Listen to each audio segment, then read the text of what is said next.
Assalamualaikum warahmatullahi wabarakatuh. Selamat pagi Solih-Solihah. Apa kabarnya kalian hari ini? Alhamdulillah, luar biasa. Allahu Akbar. Semoga kalian tetap sehat dan semangat ya. Solih-Solihah, hari ini kita masuk ke tema 2 tentang menyayangi tumbuhan dan hewan dengan muatan bahasa Indonesia, yaitu dongeng. Ibu harapkan setelah pembelajaran hari ini, kalian dapat mengetahui unsur-unsur yang terdapat pada dongeng, menentukan pesan moral yang ada pada dongeng, dan mengidentifikasi isi dongeng. Oke, sebelum masuk ke pembelajaran, Ibu mau tanya dulu nih sama kalian. Pernah gak sih kalian mendengarkan dongeng? Ya, Ibu yakin kalian pasti pernah mendengarkan dongeng. Mau itu dibacakan oleh orang tua kalian, atau kalian mendengar dari televisi, atau mungkin kalian ada yang suka membaca dongeng dari buku-buku cerita.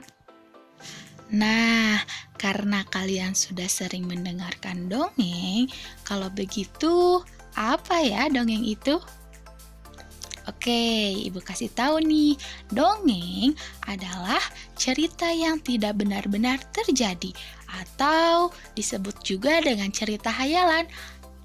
Tapi, walaupun dongeng itu cerita hayalan, dalam dongeng terdapat pesan moral yang bisa kita terapkan dalam kehidupan kita sehari-hari.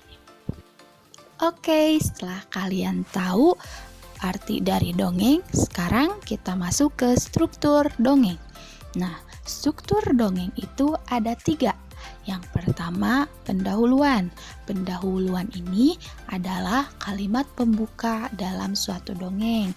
Biasanya sering kalian dengar pada suatu dongeng ada kalimat pada zaman dahulu atau di sebuah hutan yang lebat.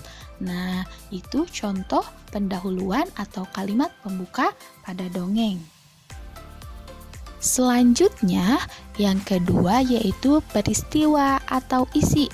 Nah, ini berisi tentang kejadian yang ada dalam dongeng berdasarkan waktu terjadinya. Dan yang ketiga yaitu penutup. Penutup adalah kalimat yang mengakhiri dongeng. Biasanya suka ada kata akhirnya mereka hidup bahagia, contohnya ya, atau akhirnya mereka bersahabat, dan lain sebagainya. Jadi struktur dongeng itu ada 3 ya, pendahuluan, peristiwa, dan penutup. Selain struktur dongeng, dalam dongeng pun ada unsur-unsur yang membentuknya atau disebut dengan unsur intrinsik dongeng. Nah, unsur intrinsik dongeng itu ada 5. Yang pertama, tema. Yang kedua, tokoh. Yang ketiga, latar atau setting. Yang keempat, watak. Dan yang kelima, amanat. Yuk kita bahas satu-satu. Yang pertama adalah tema. Tema merupakan ide utama yang ada pada cerita. Misalnya temanya tentang persahabatan, tentang kekeluargaan, dan lain sebagainya. Yang kedua adalah tokoh. Apa ya tokoh itu? Nah, tokoh adalah para pelaku yang ada di dalam dongeng. Biasanya dalam dongeng itu tokohnya ada manusia, ada hewan, dan juga ada tumbuhan yang diberi nama ya.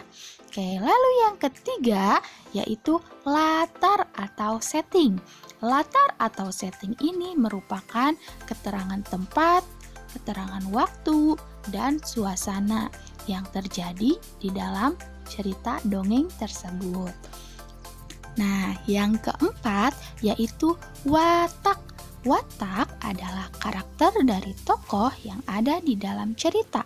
Dan yang kelima adalah amanat. Nah, unsur ini yang paling penting loh dalam suatu dongeng, karena amanat ini merupakan pesan yang disampaikan penulis kepada pembacanya yang ada di dalam cerita.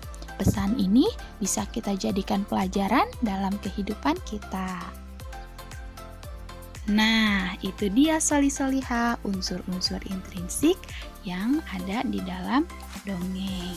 Semoga kalian bisa paham ya. Sekian untuk pembelajaran dongeng hari ini. Semoga kalian bisa mengerti.